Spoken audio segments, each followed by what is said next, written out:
Hello friends, welcome you all. आज मैं आपके लिए जो वीडियो लेके आ रहा हूँ, देखिए बात करेंगे एक बहुत बड़े गैस के प्लेयर की।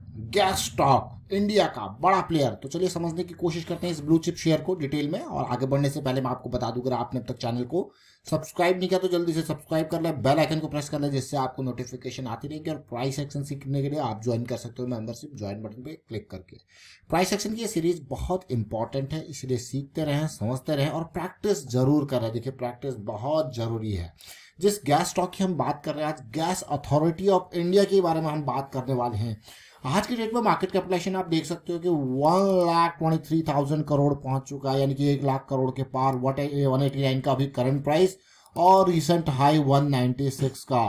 पी रेशियो आप देख सकते हो।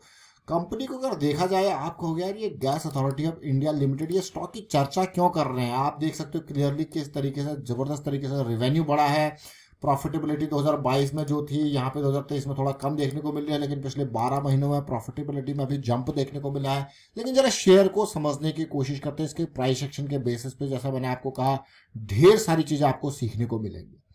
देखिए कभी भी कोई स्टॉक को आप देखते हो, उसके बड़े टाइम फ्रेम को हमेशा ध्यान दिया कीजिए। बड़े टाइम फ्रेम पर अगर देखो तो कैसी प्राइस एक्शन था, ये देख लो ना। प्राइस एक्शन गिरा, फिर रुका और गिरा, फिर रुका, देखिए रिवर्सल हुआ, वापस गया, देखिए, और उसके बाद कंसोलिडेशन देखने को मिला। कंसोलिडेशन के बाद बड़ी रैली आती है। जरा देखिए प्राइस एक्शन, यही प्राइस एक्शन है ना इसमें। देखिए गिरा, रुका और गिरा, देखिए फिर वापसी हुई, फिर रुका और वापस हुआ, फिर ये एक बड़ा कंसोलिडेशन, फिर उसके बाद और रैली आपको देखने को मिली। लेकिन इस कंसोलिडेशन के दौरान अगर देखो, उससे पहले बड़ा वॉल्यूम था, वॉल्यूम गायब था। लेकिन इस कंसोलिडेशन के दौरान धीरे धीरे करके जब चीजें पॉजिटिव हुई, तो मैं आपको दिखाना चाहूंगा। प्राइस देखिए जैसे ये ऊपर गया, यानी कि अप्रैल मई जून जुलाई धीरे धीरे बढ़ा, धीरे धीरे बढ़ा, फिर एकदम रैली आई कि सीधे 120 के लेवल से 200 पे पहुंच गया।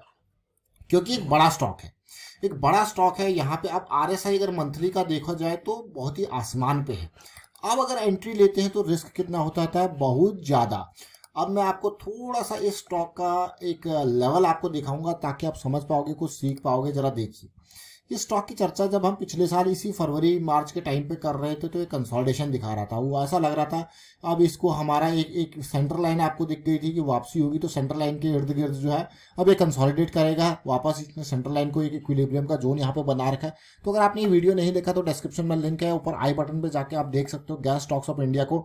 और उसके बाद फिर एक रैली की उम्मीद थी, लेकिन हमने उम्मीद किया था कम से कम अपने 130 के टारगेट को तो पार करेगा। लेकिन स्टॉक ने क्या कमाल किया, 130 तक गया, वहां पे फिर से कंसोलिडेशन देखने को मिली और फिर अगली रैली आई। तो मैं आपको छोटे टाइम फ्रेम पे लेके जाऊंगा, यहाँ पे कुछ सीखेंगे, समझेंगे। सबसे पहले वो लास्ट में जो फेब का टाइम फ्रेम था, वो ये जोन है, देखिए 98-97 का ये जोन है ना, फेब एंड और मार्च का। अब जरा ध्यान देना, देखिए जैसे मैं आपको बार बार कहता हूँ कि हर स्टॉक कुछ ना कुछ सिखाता है।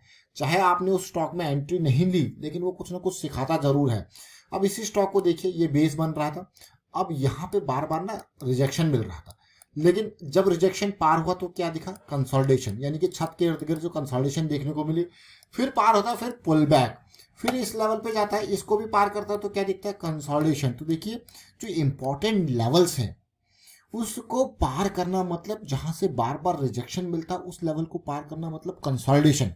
तो इसलिए कभी भी किसी इंपॉर्टेंट लेवल से या तो सीधे ऐसे रिजेक्शन हो जाए, तब तो भाई वो स्टॉक जाएगा नहीं। लेकिन उसके इर्द गिर्द अगर कंसोलिडेशन देखने को मिल जाए ना, तो समझ लेना वो स्टॉक एक नई रैली, एक नई उम्मीद के साथ एक जबरदस्त मूवमेंट आपको दे सकता है। तो ये जैसे यहाँ पे आपको देखने को मिला।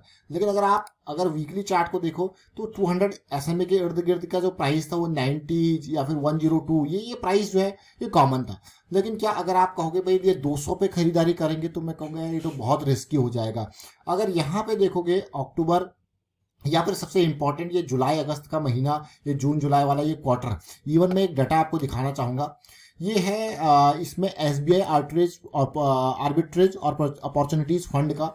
इसने क्या किया, सितंबर क्वार्टर देख रहे हो, नंबर देखना, जून क्वार्टर और सितंबर क्वार्टर। जून क्वार्टर में थोड़ा नंबर बढ़ाए, देखिए मार्च क्वार्टर में थोड़ा बढ़ाए, फिर जून क्वार्टर में थोड़ा और बढ़ाए, और सितंबर क्वार्टर में डबल कर दिया सीधे नंबर। देखिए मतलब जो इसके पास शेयर थे, सबसे पहले इसके पास 2% की हिस्सेदारी थी, इसने 0.50% और खरीदी, फिर इसने थोड़ा और खरीदी, देखिए फिर इसने इसको डबल कर दिया, और जैसे ही ये डबल हुआ वापस दिसंबर क्वार्टर में जैसे ही इसको लगा भाई आसमान पे पहुंच गया, इसने फिर उसको हाफ कर दिया। देखिए प्राइस सेक्शन देखिए कितना इंपॉर्टेंट यहाँ पे था गेल के शेयर में। तो उम्मीद करता हूँ कि हाँ कुछ ना कुछ आपने सीखा होगा इस वीडियो के माध्यम से। तो इस तरीके से सीखते रहिए और प्रैक्टिस करते रहिए। अब यहाँ पे देखिए वो फंड हाउस बेच गया तो आप खुद सोच सकते हो। और फिलहाल वाइंड अप करता हूँ वीडियो को, आप शेयर कीजिए, लाइक कीजिए, and thank you for watching the video.